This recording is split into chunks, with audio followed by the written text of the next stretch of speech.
it was crazy. Like, I am sitting in my training class with a killer that I've been taking home, sitting 2 rows in front of me, and he want to ride home tonight.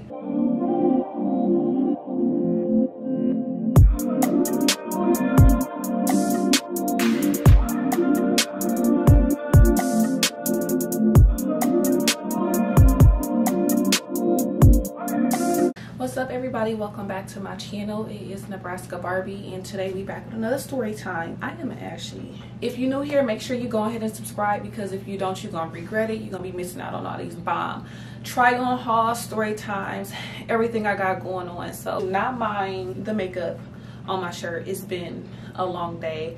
I just got done recording this Shein haul for y'all, so make sure y'all go tune into that video as well. Anyways, by the title of this video, y'all can already tell what's going on. This is a crazy ass story time about how I was working with a killer one time. Like, I was working with a real killer, like he was out here doing his shit. Nonetheless, without further ado, let's jump straight into this video. Okay, so this story takes place a good 5-6 years ago. Before I was a full-time hairstylist, I was a insurance agent. I was transitioning from doing like auto and home to life insurance. I was working at this, I'm so out of breath, y'all, my bad. I was working at this very well-known insurance company where I live at in Omaha. I'm not gonna say the name of it. If y'all know, y'all know. If you don't, you don't. The people that know, and the people that don't. I don't know why this is so funny to me, but y'all know how like sometimes when you work in, like, you and everybody else in the training class, like, y'all kind of click up, y'all become close and whatnot. So I had my little pod of friends. It was me, Shelby, Taylor, and a couple other people.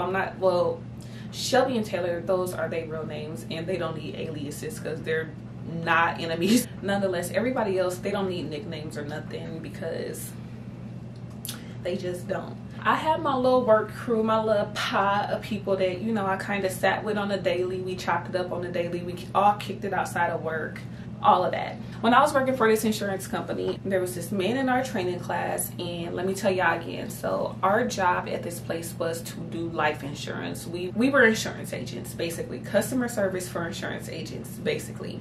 We work in there. Everybody in the training class is real cool. We getting to know one another. Like I said, I got my little clique. Everybody else, it wasn't even everybody else. I ain't even trying to be racist, but y'all know how shit be divided. So it was us and then the others. Like, and there's nothing wrong with the others.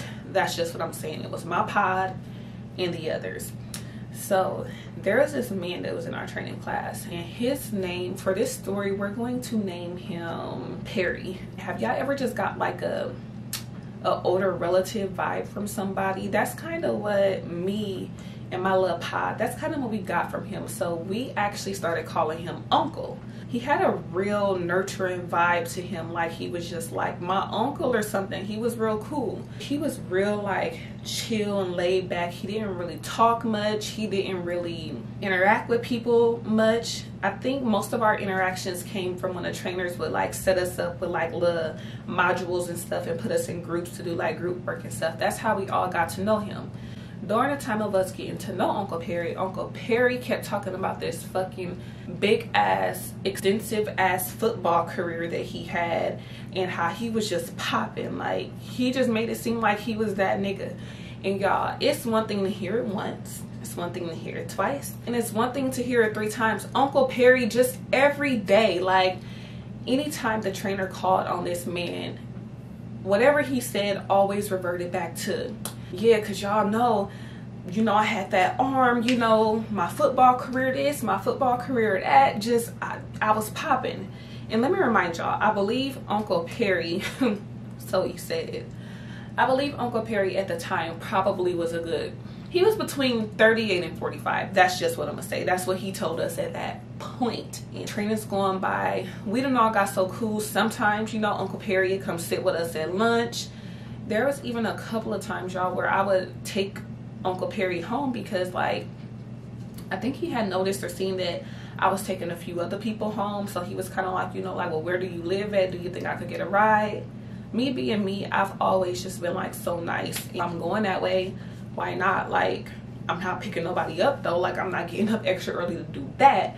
But if you need a ride, Uncle Perry, you cool, you be looking out for me, all types of shit. So yeah, I'm gonna give you a ride. Let me tell y'all, every time I would give Uncle Perry a ride home, every time I would give him a ride home, he would not let me drop him off to a specific house. And before I get to that, I'm gonna just say this. There was a couple times where I would go to drop him off, but I would like literally have to stop like at my crib or something real quick to grab something or do something. Whatever the case may be, Uncle Perry has seen where I lived at least 2 or 3 times at this point. Now fast forward, I've been taking Uncle Perry home every day for about a good 2 weeks now. So in the car, me and Uncle Perry always talking, you know, he be trying to give me like little advice and stuff. Advice about nothing, because I never asked Uncle Perry for a bitch ass thing. But you know, I kind of thought it was suspicious, but I didn't really think nothing of it. Every time I would go to drop Uncle Perry off, he would have me pull up to this tobacco hut. He would make me pull around like to the back of it and drop him off there. It would be raining, y'all, and he would still be like, no, baby, it's all right. And I think he started calling me niece. Like, he was like, nah, niece, it's good, just drop me off right here. You've done more than enough.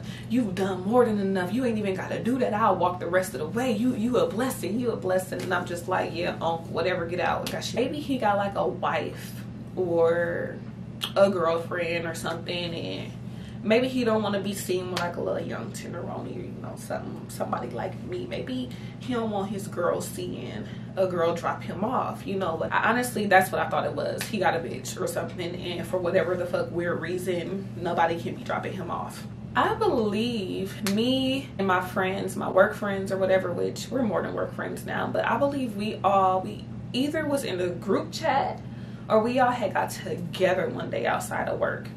I really don't remember that part, and that's supposed to be a part of this story.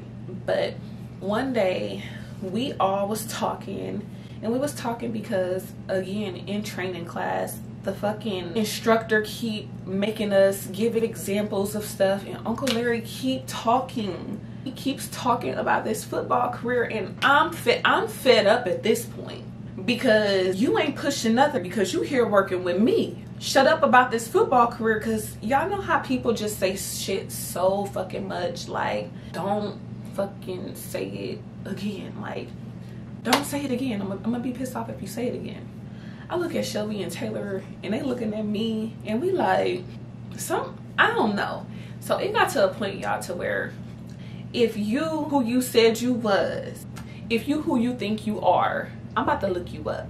I'm about to look you up, because I want to see for myself. Me, Shelby, and Taylor, and the others, we want to see for ourselves, because I feel like you keep saying it because you want us to look you up or something. You ain't brought no trophies in this motherfucker. You ain't wore a jersey in this motherfucker. You ain't did none of that to prove nothing besides keep talking. So I want you to be about it. Like, wear a jersey.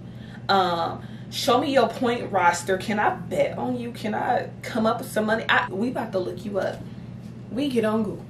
We type in Uncle Perry's first and last name, which I'm not gonna put that in this video because I like my life. And what I'm about to tell y'all that he did to this person, I don't want it done to me. We type in Uncle Perry's first and last name on Google. Y'all ain't gonna believe what the fuck popped up. The NFL ain't pop up. Nothing about no football, no strong arm, no jerseys, no trophies. None of that popped up, y'all. What popped up was a news article saying that Uncle Perry just laid and killed a 19-year-old fucking boy back in, I'm gonna give it a different state name because I don't want y'all looking up nothing. But what Google brought up was, well, Perry, the one that I be taking home, the one I be dropping off at the tobacco hut, the one that said he got a strong arm, him, Google said you killed that man. And not only did you kill that man, the age that you told us, because y'all, he kept saying it, he kept saying his age, he kept saying all of this. The age you said you was, Google said you was 3 or 4 years older than what you told us. Google also said you killed that young man on purpose, not on accident. Google also said that you fled the goddamn state. I'm looking at Taylor, Taylor looking at me, I'm looking at Shelby, she looking at Taylor, Taylor looking at me, look at Shelby, I'm looking at the instructor like, do y'all not run background checks in this motherfucker because I've been taking the killer home. I don't care about what y'all got going on, but the killer has been to my house. The killer has been in my car, and the killer is sitting a couple rows up from me, from us. So we like, oh no, not no fucking football, but a killing, like a fucking homicide, like manslaughter. Like, y'all, it had his mugshot, and it was, yeah, it was one of them mugshots that wasn't on the news. It was like they had the whiteboard and he was holding it like this with the date. It was crazy. Like, I am sitting in my training class with a killer that I've been taking home, sitting 2 rows in front of me, and he want to ride home tonight. Absolutely not. We sitting here and I'm nervous at this point. I'm nervous, but I'm so goofy that this shit is funny because I honestly want to stand up and be like, Uncle Perry, why you kill that boy? But then again, I don't know what he got in his pockets, and you're not about to set it off in here and shoot me. So we was really contemplating on, like, how do you bring this up? Do we send like an email? Like, because while the shit is funny, it's also fucking serious to us. Like, me, Shelby, and Taylor, one thing we gonna do is clown, and one thing we gonna do is laugh. So yes, it's funny, but this is some serious ass shit. Like, what you mean it's a killer in a class? And we do life insurance. Like, killer is in here trying to insure probably his next victim. Like, I don't know. Like, you should be ensuring that you're not gonna do that shit again. Like, why are you here? Y'all, everything was going through our minds. So next day come, Shelby might have been the one to tell the instructor. Yes, my stupid ass still did take the killer home that night. I dropped him off at the tobacco hut. That time I was being real nice because you're not about to come back and you're not about to get me. One thing I'm not gonna do is get got. So when I was taking the killer home that night, before we had told the instructor what we knew, I was in there telling Uncle Larry, like, you are so blessed, you're a blessing. I had a dream. God told me to tell you this. To y'all, I'm not even being funny for this camera. I'm being dead ass serious. I'm telling the killer, like, yeah, God put something on my heart that told me you changed your ways. I don't know what it is, and that could have got me killed too. Goddamn. Now fast forward, we sitting in class. Shelby and Taylor have no filter. Have absolutely no filter. So this is before we tell the instructor. So of course, in training class, they got us doing like all these modules and examples, and they putting us in groups to present certain shit to the class. I don't remember exactly how it went down because it was honestly, like I said, it was a good 5, maybe longer, 5+ years ago. This is an example of how it went down. This is not exactly how it went down, but this is an example of how it went down. So when you're working for insurance, you learn about all the different types of insurance, right? Me, Shelby, and Taylor, and a few others had to do a presentation on accidental death insurance, and y'all see where I'm going with this because Shelby and Taylor ain't shit. And while I already know how this about to go because I already ain't got no filter, and these two motherfuckers is even more stupid than me, here's how they acted it out. We get up to the front of the class, and Uncle Lee sitting at the front of the class looking us dead in our eyes, waiting on any one of us to pop that shit because he gonna pop us, right? I'm leaving it up to them because I'm not even about to tolerate their bullshit, because today may be the last day that we all see, like, Shelby and Taylor, I would just really want to know, why was y'all playing with this killer like this? Because y'all are childish. Y'all are childish. We doing our presentation, and we have to give examples on how and when accidental death policies pay out and what's covered and what's not. Let me remind y'all, the news article said that Uncle Perry shot and killed this young man. The young man was like walking down the street minding his business, kind of got caught up in some bullshit. Maybe they start arguing. I'm not even about to pin all the details because I really don't remember. All I remember is Uncle Perry took that young man out. Here's the instructor. Hey, could you guys give us an example on what's covered under accidental death policy? Here's Shelby and Taylor. This is Taylor. Say I'm a young man walking down the street, right? Somebody just randomly pull up on me and they shoot me dead in the middle of the street, and I wasn't even doing nothing to nobody. Shelby ain't making it no better in the background because she over here just co-signing the shit. Because basically, if I just walked up and shot that young man that was doing absolutely nothing while he was walking down the street, that would be covered under accidental death policy. Everybody out here agree? You agree, Uncle Perry? Everybody else agree? Yeah, we agree. I'm sitting up here like, I gotta go to the bathroom because I didn't have to pee, but I had to laugh. And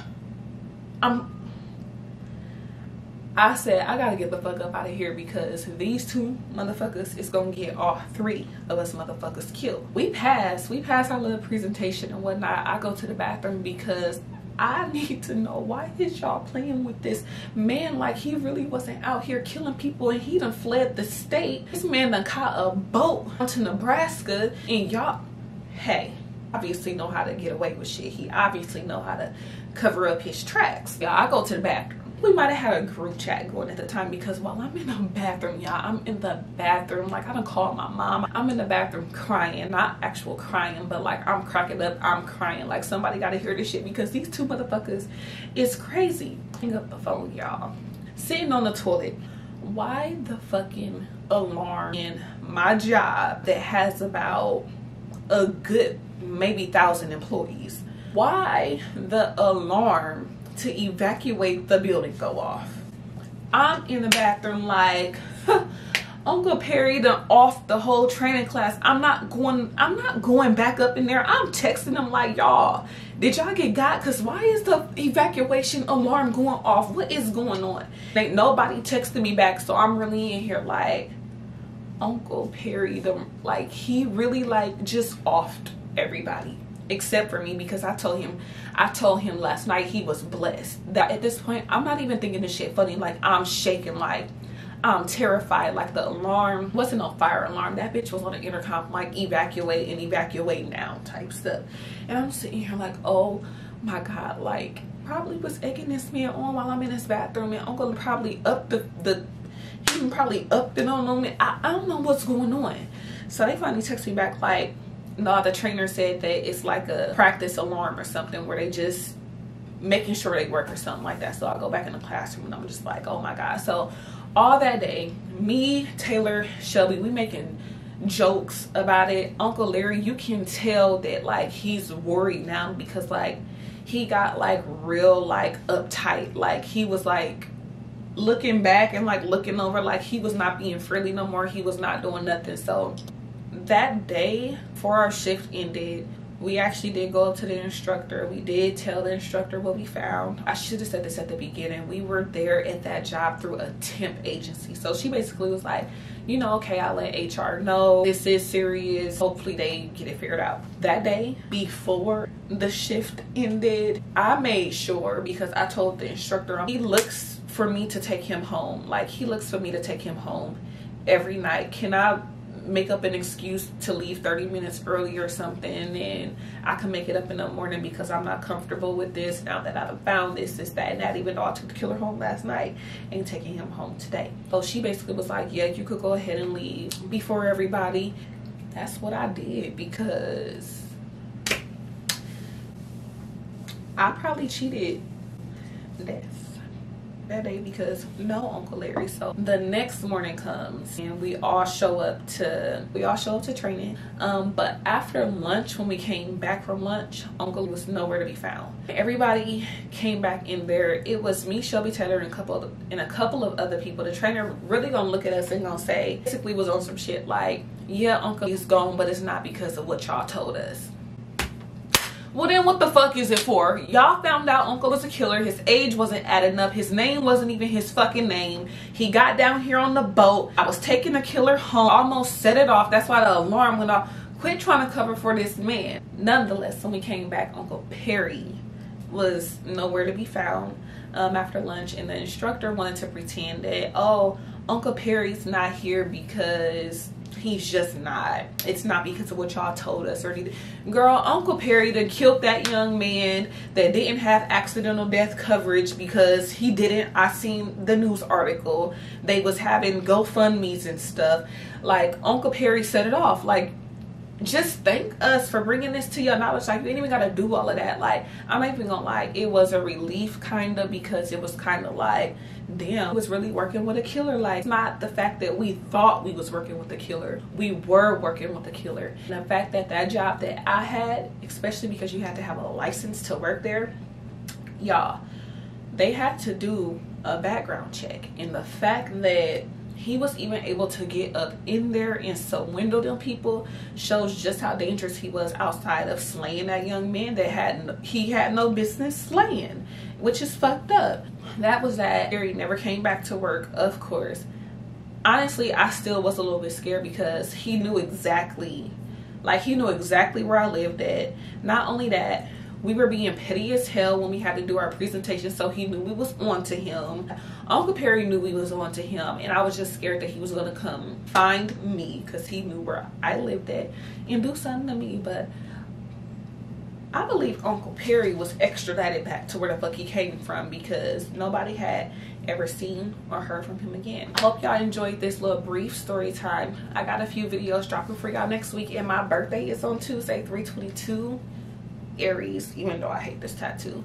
But yeah, thank y'all so much for watching this video. Make sure y'all like, comment, and subscribe. If y'all want any other videos from me, if y'all have any ideas, suggestions, make sure y'all drop them down below. I'm gonna start trying to post at least 3 times a week for y'all. So again, thank y'all so much for watching this video. Y'all have a good night.